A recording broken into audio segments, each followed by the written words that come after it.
Hello नमस्ते बच्चों। अपने YouTube channel SB online education Jaipur पे आपका हार्दिक स्वागत है।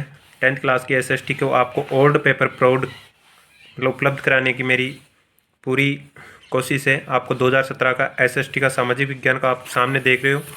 ये पेपर मैं आपको बता रहा हूँ किस प्रकार से क्वेश्चन पूछे जाते हैं।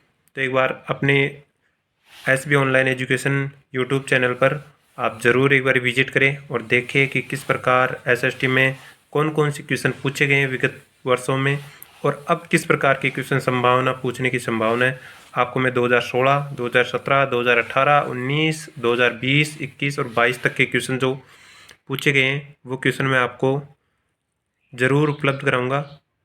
अपने इस यूट्यूब चैनल को आप सब्सक्राइब करके रखें और बेल आइकन प्रेस करके रखें ताकि आपको पता चल सके कि किस समय मैं कौन सा पेपर आपको सॉल्व करवाने जा रहा हूँ। देखो प्रश्न आपके कितने पूछे जाते हैं। 1 से 6 नंबर के क्वेश्चन है, वो प्रत्येक 1 नंबर का अंक होता है उसमें। और उत्तर सीमा 20 शब्द की है, देखो यहाँ पे दे रखा है, ये 20 शब्द के हैं।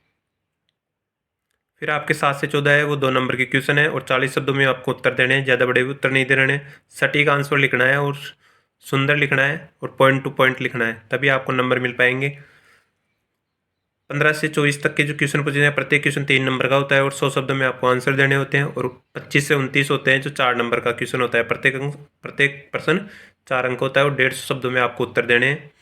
लगभग 150 शब्दों का मतलब हो गया लगभग 1.5-2 पेज हो गए कॉफ़ी के अपने। तो 4 प्रश्नों के जो ये 25 से 29 है, इसको आपको 4 नंबर का है और 150 शब्दों में आपको उत्तर देने हैं।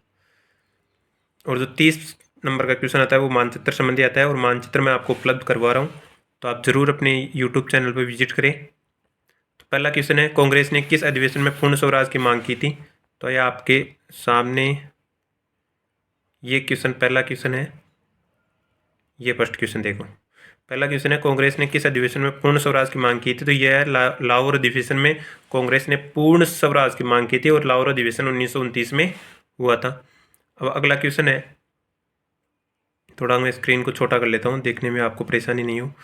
दूसरा क्वेश्चन है, किस शासन प्रणाली में सामाजिक विविधताओं में सामंजस्य स्थापित किया जाता है। देखो लोकतांत्रिक व्यवस्था होती है, जिस देश में लोकतांत्रिक व्यवस्था होती है उसमें सामाजिक विविधताओं में सामंजस्य स्थापित किया जाता है। और जहाँ एकात्मक शासन प्रणाली होती है वहाँ पे सामाजिक विविधताओं में सामंजस्य स्थापित नहीं किया जाता। जिस प्रकार आपने श्रीलंका और बेल्जियम के बारे में पढ़ा था, तो श्रीलंका में एकात्मक शासन प्रणाली, वहाँ पे कोई सामाजिक विविधता में सामंजस्य स्थापित नहीं हुआ। जबकि बेल्जियम में लोकतांत्रिक शासन प्रणाली संघीय शासन प्रणाली थी, तो वहाँ पे क्या हुआ, सामाजिक विविधता में सामंजस्य स्थापित हो पाया।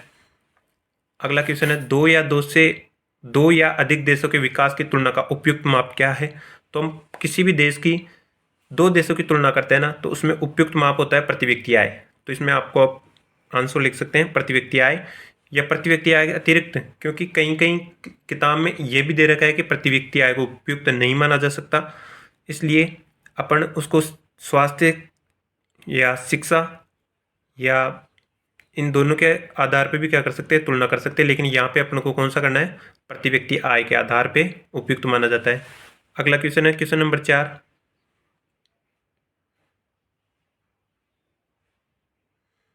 क्वेश्चन नंबर चौथा है, देख रहे हैं स्क्रीन पे, विनिमय का माध्यम क्या होता है। देखो विनिमय मतलब अपन जो वस्तुएं खरीदते हैं और बेचते हैं उसका क्या माध्यम होता है, उसका माध्यम होता है मुद्रा। मुद्रा के द्वारा अपन किसी देश से वस्तुएं लेते हैं और किसी देश को वस्तुएं देते हैं। तो विनिमय का सबसे प्रॉपर माध्यम कौन सा हो गया, मुद्रा। क्योंकि अरे पैसे होंगे तभी तो अपने एक देश से वस्तुएं ले पाएंगे और दूसरे देश से वस्तुएं खरीद पाएंगे। तो विनिमय मतलब वस्तुओं के आदान प्रदान करने का माध्यम क्या होता है, मुद्रा। अगला क्वेश्चन है, निवेश का अर्थ लिखिए। निवेश, अरे निवेश का अर्थ मतलब होता है कि किसी भी कंपनी द्वारा लाभ अर्जित करने के लिए धन को लगाना या पैसे या ऋण लगाना। तो वही क्या होता है, निवेश। मतलब धन की कमाई या ऋण की कमाई या लाभ की कमाई के लिए किसी कंपनी द्वारा पैसे लगाना या पैसे खर्च करना क्या होता है, निवेश। ऐसे आप लिख सकते हो। निवेश का मतलब जैसे अपन कोई कारोबार लगाते हैं, जैसे कोई कंपनी स्थापित कर रहे हैं, तो वहाँ पे क्या कर रहे हैं, निवेश कर रहे हैं। निवेश करने का अपना लाभ क्या है, पैसे कमाना। तो किसी भी कंपनी के द्वारा लाभ अर्जित करने के लिए पूंजी लगाना ही क्या होता है, निवेश होता है। अगला क्वेश्चन है, उपभोक्ता शोषण के कोई 2 रूप लिखिए। भाई उपभोक्ताओं का शोषण किस किस प्रकार होता है, उसके 2 रूप देखो। एक तो किसी भी दुकानदार के द्वारा मिलावटी सामान बेचना, तो उपभोक्ता शोषण का हो गया।